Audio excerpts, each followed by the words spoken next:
Random Access Memories.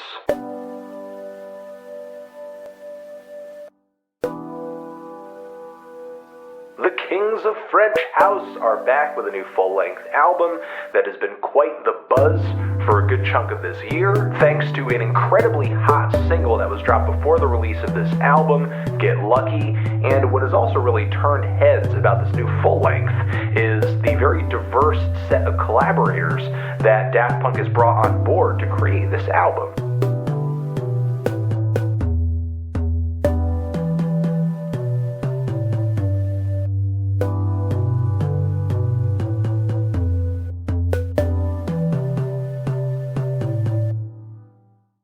Synth funk, disco, soft rock as well, and this isn't like Another Human After All where they're taking on rock music and doing it with electronics. There's a ton of live instrumentation on this new album. While some people may argue that this is Daft Punk drifting away from their roots, I think that this is them getting to the roots of their roots and re-envisioning it in a way that feels like it's authentically them. It's kind of a risk for Daft Punk, even if they do keep their handy vocoders very close at their sides. Now, this new sound that Daft Punk is shooting for on this LP, it spells out a much livelier and lighter sound on this album. Tracks like Get Lucky sound like a very nostalgic, pastel, fun-loving night out at Studio 54, not some kind of 2 a.m. rave session with banging bass and massive speakers in a gritty, grimy downtown club. Daft Punk is not the only major electronic music artist in recent years to trade in many of the electronics that they typically futz with for more live instrumentation and a somewhat vintage feel. You can look at Square Pusher with a few of his most recent albums,